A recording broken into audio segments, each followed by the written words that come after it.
On August 16, 2024, the village of Thame in Nepal was abruptly erased. In a matter of minutes, a violent torrent of mud and massive boulders smashed through the mountain gorge, leveling homes and infrastructure.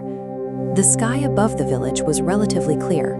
There was no hurricane, no heavy rainfall, and no obvious meteorological event that could explain a flood of this magnitude.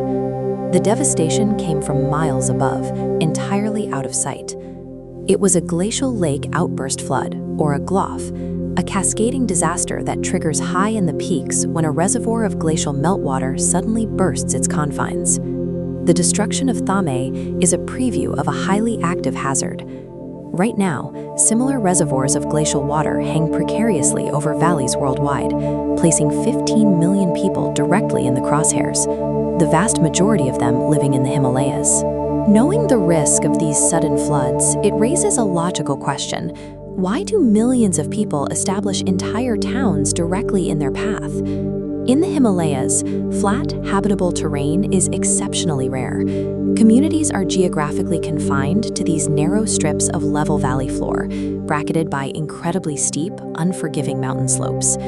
These low-lying areas are also where vital resources concentrate. The valley floors provide fertile soil, direct access to drinking water, and the corridors for trade routes. Building a home in the shadow of a glacial lake is an unavoidable requirement for survival in a high-altitude environment. Far above these valleys, the threat slowly accumulates. Over centuries, advancing glaciers carve deep depressions into the bedrock. As the ice eventually retreats, those massive basins are left behind, gradually filling with meltwater to form glacial lakes. These lakes are held in place by what geologists call a moraine dam. Unlike a solid concrete structure, it is an irregular, natural barrier.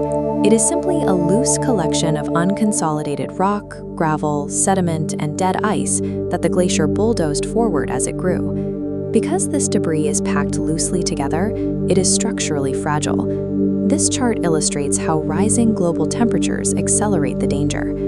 As the ice mass of the glacier steadily shrinks, the volume of meltwater pouring into the adjacent lake increases exponentially, forcing that fragile wall of loose dirt and rock to hold back millions of cubic meters of water.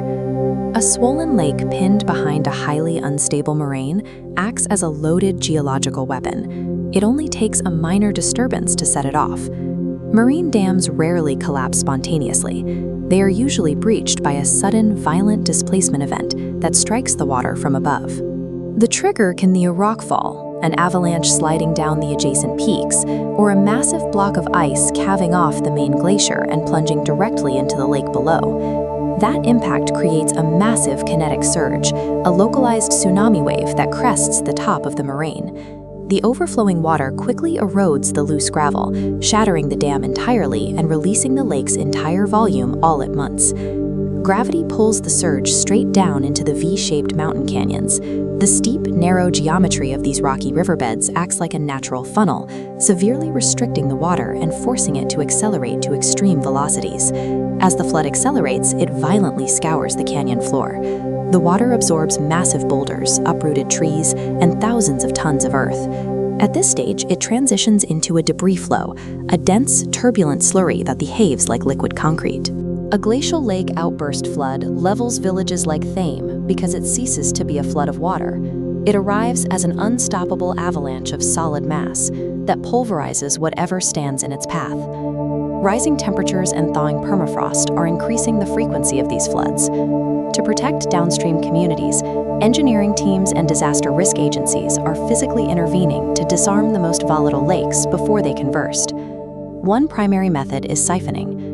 Engineers install massive industrial pipes over the moraine dam to pump water out, lowering the lake's surface volume. Teams also execute controlled drainage operations. By excavating reinforced concrete channels into the moraine, excess meltwater safely bypasses the loose debris without eroding the dam itself. These physical, brute force engineering tactics have successfully stabilized several of the region's highest risk lakes, lowering their water levels and neutralizing the immediate threat. It is physically impossible to engineer and drain every single glacial lake spanning the Himalayan arc. For the thousands of basins that cannot be reached, the strategy shifts to advanced surveillance. space agencies utilize synthetic aperture radar to scan the mountains. These satellites penetrate thick cloud cover to detect millimeter-level shifts in moraine stability, while high-resolution elevation models allow scientists to calculate exact avalanche trajectories. That orbital data is paired with ground-level early warning systems. Researchers manually install automated sensors directly into the glacial lakes to take constant readings of water pressure and surface height. These instruments act as a critical failsafe. If the sensors detect a sudden pressure spike indicating a marine breach, they immediately transmit automated evacuation alerts to the villages located miles down the valley. Technology cannot stop the mountain glaciers from melting.